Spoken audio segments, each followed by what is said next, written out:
নমস্কার। আজকের দিনটা মানে কালকের দিনটা খুব ইম্পর্ট্যান্ট মার্কেটের জন্য। দেখুন, দুটো মেগা ইভেন্ট একসঙ্গে। একটা মেগা ইভেন্টের রেজাল্ট আজকে রাত্রেই পেয়ে যাবেন, যে আমেরিকার রেট ডিসিশন কী হলো। আমাদের যেরকম আরবিআই ঠিক করে, ওদের সেটা ঠিক করে ফেডারেল রিজার্ভ। গতকাল থেকে ওদের মিটিংটা বসেছে, আজকে রাতের 12টায় জানিয়ে দেবে। তারপরে আরেকটা ইম্পর্টেন্ট ইভেন্ট হবে, সেটা হচ্ছে পাওয়েল সাহেব রেটটা নিয়ে বলবেন, উনি কি ভাবছেন। এই ভাবাটা কি বলছেন এটা খুব ইম্পর্টেন্ট। মোটামুটি ধরুন এটা শিওর আছে যে রেটে কোনো চেঞ্জ হবে না, না পড়বে, না বাড়বে, না কমাবে, না বাড়াবে, কিছু হবে না। কিন্তু কথা হচ্ছে উনি কি ভাবছেন জব নিয়ে, ইনফ্লেশন নিয়ে যদি উনি ভাবেন যে না, এর ইনফ্লেশনটা 2%-এর নিচে খুব তাড়াতাড়ি চলে আসবে, বা উনি যদি এরম কোনো ইঙ্গিত দেন যে কবে থেকে রেট কমতে পারে, সেক্ষেত্রে মার্কেট হয়তো এটাকে খুব পজিটিভলি নেবে। কিন্তু উনি যদি এসব ইঙ্গিত না দেন বা বলেন যা পজিশান রয়েছে তাতে আমার মনে হয় রেট ইমিডিয়েটলি কিছু করা যাবে না, that will be not a good signal for market. তো এইগুলো। এবং পরের ইভেন্টটা কি না, বাজেট। যাই হোক, পরের ইভেন্টটা বলার আগে বলে নিই যে যারা আমার টেলিগ্রাম গ্রুপের সঙ্গে এখনও যুক্ত হননি, তারা কাইন্ডলি আমার ভিডিওর নিচে একটা লিঙ্ক থাকে, সেখান দিয়ে ফ্রি টেলিগ্রামে যুক্ত হয়ে যাবেন। এবং যারা আজকে প্রথমবার আমার ভিডিও দেখছেন, তারা প্লিজ সাবস্ক্রাইব করে নেবেন এবং বেল আইকনটা ক্লিক করে দেবেন, যাতে আমি ভিডিও করলেই আপনার কাছে নোটিফিকেশান যায়। আর ভিডিওটা যদি ভালো লাগে একটু লাইক এবং শেয়ার করে দেবেন। যাই হোক, ভিডিওতে ফিরি। তো একটা ইভেন্ট হচ্ছে ওদের রেট ডিসিশন, সেকেন্ড ইভেন্ট হচ্ছে বাজেট। যদিও এটা একটা ইন্টারিম বাজেট, যাকে বলে ভোট অন অ্যাকাউন্ট, তবুও এই বাজেটে দেখা গেছে ভোট অন অ্যাকাউন্ট বাজেট হলেও 2014-19 যদিও ভোট অন অ্যাকাউন্টটাও অন্য গভর্নমেন্ট করেছিল, 19-এ এই গভর্নমেন্টই করেছে। তো ভোট অন অ্যাকাউন্টে মার্কেটটা একটু এদিক ওদিক হয়, 1% থেকে 1.5% এরম দেখা গেছে, 0.6 থেকে 1.5 এর মধ্যে এদিক ওদিক মার্কেটে মোটামুটি দেখা যাচ্ছে এই লাস্ট দুটো বাজেটের, ভোট অন অ্যাকাউন্ট বাজেটে। এখন আপনারা কি দেখবেন? দেখুন, যারা দেখেন বাজেট, আপনি জানেন না দেখেন কি না, তবে দেখাটা ভালো। কয়েকটা জিনিস একটু খেয়াল রাখবেন, সামান্য কয়েকটা জিনিস একটু আপনাদের আইডিয়া দিয়ে দিচ্ছি। যেরম বলে, ওখানে বলা হয় যে ফিনান্সিয়াল ইয়ার, প্রিভিয়াস ইয়ার আর অ্যাসেসমেন্ট ইয়ার। দেখুন, এই তিনটে কথা বলে। তো আমরা অনেকেই বুঝি না যে ফিনান্সিয়াল ইয়ারটা কি, অ্যাসেসমেন্ট ইয়ারটা কি। ফিনান্সিয়াল ইয়ারটা মানে যেটা নিয়ে করছে, চলে গেল যেটা, সেটা নিয়ে যদি বলা হয় 23-24 হবে, নেক্সট হচ্ছে 24-25, আর অ্যাসেসমেন্ট ইয়ার হবে 25-26, এরমভাবে বলা হয়। তো এইগুলো একটু খেয়াল রাখবেন। আর প্রিভিয়াস ইয়ার হচ্ছে 23-24, এরমভাবে বুঝতে হবে আর কি বাজেট ব্যাপারটা। আর একটা বড় জিনিস যেটা আমরা দেখি বাজেট যেটার জন্য, সেটা হচ্ছে fiscal deficit. What is fiscal deficit? খুব সোজা হিসেব হচ্ছে, আপনার সংসারে যেরকম যে পয়সাটা আপনি আয় করেন আর যে পয়সাটা ব্যয় করেন, সেটা তো আয়ের মধ্যে থাকা উচিত, তবেই তো আপনার কিছু পয়সা সেভিংস হবে। কিন্তু রাষ্ট্রের ক্ষেত্রে সাধারণত ব্যয়টা আয়ের থেকে সবসময় বেশি হয়ে যায়। সেই বেশিটা একটা নির্দিষ্ট সীমার মধ্যে যদি থাকে, তাহলে সেটাকে রাষ্ট্র কন্ট্রোল করতে পারে। কারণ রাষ্ট্রকে প্রচুর জনহিতকর কাজ করতে হয়, যার ফলে তার প্রচুর খরচা। সেই খরচাটা সেভাবে কোথা থেকে ইনকাম করবে। তো বাজেটটা হচ্ছে ইনকাম আমার কোথা থেকে এই আসতে পারে তার একটা আইডিয়া নেওয়া, আর কি আমি খরচা করব তার একটা আইডিয়া আপনাদের দেওয়া। তাই এই দুটোর যে ডিফারেন্স তাকে বলে, সেটা সবসময় কমই হয়, মানে বেশিই থাকে, ব্যয়টা সবসময় বেশিই থাকে আয়ের থেকে। সেই কারণে একটা ডেফিসিট হয়। সেটার ওদের ভাষা, মানে যারা করে, আমাদের সহজ ভাষায় হচ্ছে ঘাটা, মানে এটা আমাদের কম হলো আর কি। হ্যাঁ, আমরা এতে আছি, ওদের ভাষায় এটা ফিসকাল ডেফিসিট। ফিসকাল ডেফিসিট মানে বুঝবেন যে আয়টা ব্যয়ের থেকে কম হয়েছে। এখন কতটা ফিসকাল ডেফিসিট?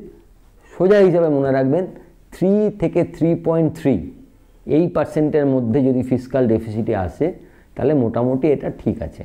যদি এটা কোনো কারণে 3.3%-এর বেশি যায়, সেক্ষেত্রে বাজেটটা মার্কেট কিন্তু এই ঘাটাকে পছন্দ করে না। মার্কেট সবসময় মনে করে যে ফিসকাল ডেফিসিট কম থাকবে, এমন জায়গায় মার্কেট চায় যে খরচা করুক গভর্নমেন্ট, যে খরচাতে অন্যভাবে ইনকাম জেনারেট হয়। কিরম? যদি আপনি এখন ইনফ্রাস্ট্রাকচারে খরচা করেন, যেটা অলরেডি করেছে, আগের বাড়ি দেখবেন আমাদের ইনফ্রাস্ট্রাকচার স্পেন্ড করেছিল 10 লাখ কোটি টাকা, যেটা আমি তখন সেই বাজেটের সময় বলেছিলাম it is very good for market. আপনি দেখতেই পাচ্ছেন ইনফ্রাস্ট্রাকচার কোম্পানি এলটি, এবিবি, আপনার এনসিসি, তারপর ছোট বড় মেজো আইআরবি ইনফ্রা থেকে আরম্ভ করে সবাই কীরকম বেড়েছে। তার কারণে ইনফ্রাস্ট্রাকচার স্পেন্ড বেশি হওয়া মানে আপনার রোড বাড়ছে, সমস্ত কিছু ইনফ্রাস্ট্রাকচার তৈরি হচ্ছে, এতে কি প্রচুর জব তৈরি হয়, কোম্পানির মাল বিক্রি হয়, সব কিছু নিয়ে এই infrastructure spend is very good. আর মার্কেট কোনটা অপছন্দ করে? মার্কেট অপছন্দ করে যে আপনি দান ধ্যান করছেন, যে পয়সাটা ঘুরবে না। মার্কেট সবসময় পছন্দ করে রোলিং মানি, যে টাকাটা আপনি গভর্নমেন্ট দিচ্ছে সেটা আবার রোল হবে পুরো মার্কেটের মধ্যে। ইনফ্রাস্ট্রাকচার স্পেন্ড মানে কি? বালি সিমেন্ট কেনা হবে, লোকে চাকরি পাবে, কিছু লোক কাজ করবে, পুরো টাকাটা ঘুরে একটা ইকোনমি জোরদার হবে। আপনি দেখেন না যে গ্রোথ, এই গ্রোথটা যেখানে যে টাকাটা গ্রোথটাকে আরও বাড়াতে সাহায্য করে, যে স্পেন্ডটা, সেইটা মার্কেট পছন্দ করে। কিন্তু এমন যদি কোনো ডোল পলিটিক্স হয়, আমি এই ভর্তুকি দেবো, ভর্তুকির টাকাটা তো মার্কেটে ঘুরে আসবে না, গভর্নমেন্টের এমনি খরচা হয়ে যাবে, সেই টাকাটা মার্কেট পছন্দ করে না। তাহলে আরেকটা কি লক্ষ্য রাখলেন? তাহলে এবার লক্ষ্য রাখবেন যে ভর্তুকি কতটা দিচ্ছে গভর্নমেন্ট। তো প্রথমে লক্ষ্য রাখলেন ফিসকাল ডেফিসিট, তার আগে অ্যাসেসমেন্ট ইয়ার কোন ইয়ারে সেটা বুঝে গেলেন। এবার লক্ষ্য রাখবেন যে ফিসকাল ডেফিসিট কতটা হলো, আরেকটা লক্ষ্য রাখবেন কি ভর্তুকি কী দিচ্ছে। আরেকটা দেখতে হবে যে কোনো জায়গায় ট্যাক্স বাড়ছে কি না। যে সেক্টরে ট্যাক্স বাড়বে সেইটা ট্যাক্সের সেক্টরের পক্ষে নেগেটিভ হবে। বিশেষ করে যদি কর্পোরেট ট্যাক্স বাড়ে, মানে কোম্পানির উপর ট্যাক্সের বোঝা বাড়া মানে কি? কোম্পানির প্রফিট কম হবে। মানে ধরুন আগে আপনি 100 টাকা প্রফিট করতেন, ট্যাক্স দিতেন ধরুন 20%, তাহলে আপনার নেট প্রফিট কত হতো? 80 টাকা। এখন যদি আমি 25% করে দিই, তাহলে আপনার নেক্সট প্রফিট হয়ে যাবে 100 থেকে -25, 75 টাকা। This is bad for the market. Market এটা পছন্দ করে না যে আপনি ট্যাক্সটা, কর্পোরেট ট্যাক্স বাড়ুক, এটা মার্কেট চায় না। তাহলে কর্পোরেট ট্যাক্সে যদি কিছু না হয় তাহলে সেটা আমাদের পক্ষে ভালো।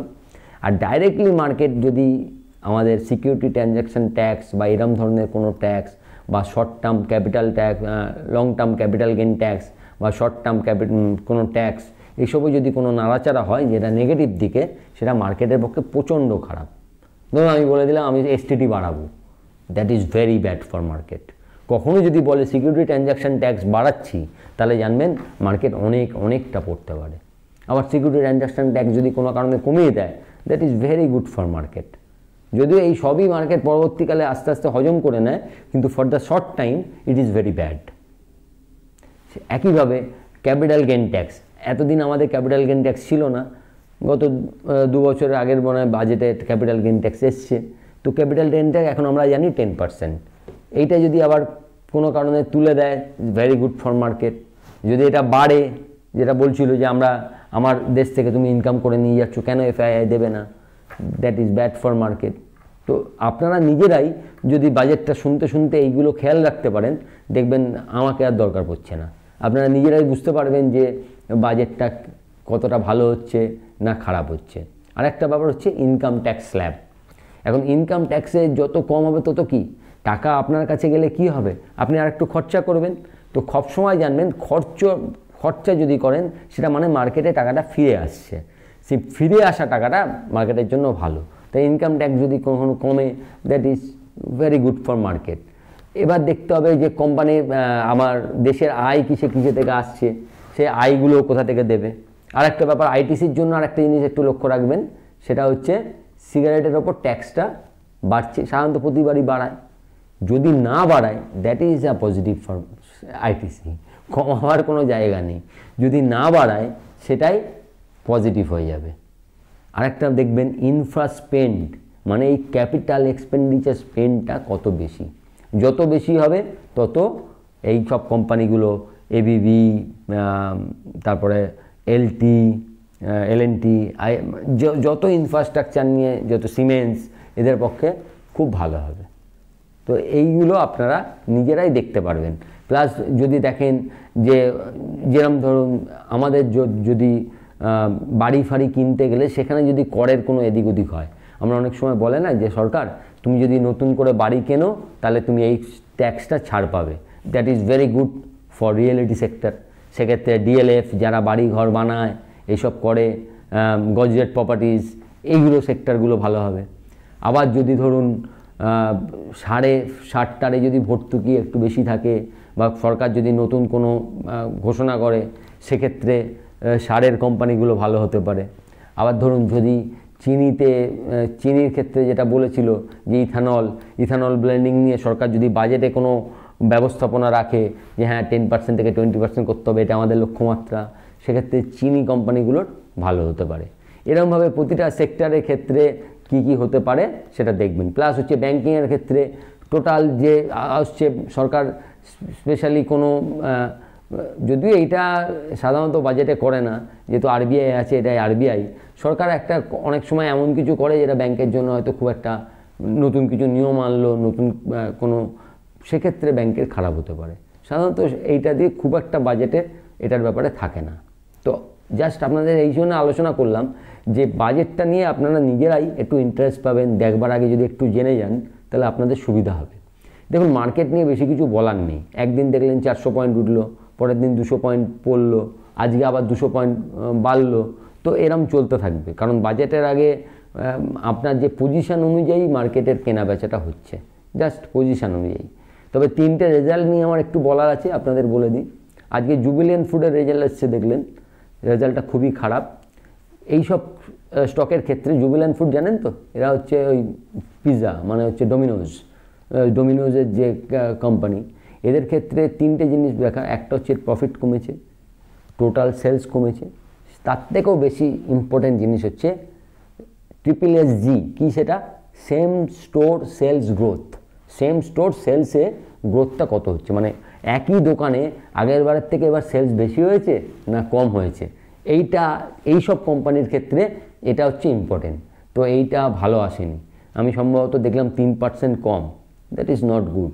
সম্ভবত এটা রেটিং ডাউনগ্রেড আসা উচিত, মানে আমি যেটুকু বুঝি। যদিও 580 টাকা থেকে 520 টাকায় নেমে এসছে, অলরেডি 10% ডাউন আছে।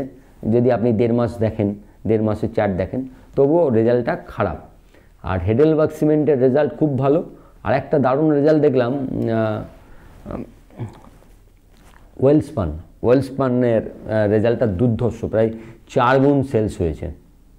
তো এই দুটো রেজাল্ট খুব ভালো দেখলাম। জাস্ট 3:30 আগে এই 3টে রেজাল্ট দেখলাম। তো এই দুটো শেয়ারের ক্ষেত্রে রেজাল্ট খুব ভালো, আর এটার ক্ষেত্রে রেজাল্ট খারাপ। তো ওই দুটো একটু, যদিও ওগুলো বেড়েই আছে, তবু আরও মনে হচ্ছে 5 থেকে 7%, 10% ওপরের জায়গা আছে। একইভাবে জুবিলিয়েন্ট ফুডের নিচে 470-80 টাকা অবধি আসতে পারে বলে আমার ব্যক্তিগত ধারণা। যাই হোক, ভালো থাকবেন, বেশি রিস্ক নেবেন না। বাজেটের দিন 2-1টা করে দেখতে পারেন, জাস্ট যেটুকু আপনি সহ্য করতে পারবেন, খুব কম ভলিউমে করবেন কাজ, তাহলেই দেখবেন সব কিছু ঠিক থাকবে। ভালো থাকবেন, নমস্কার।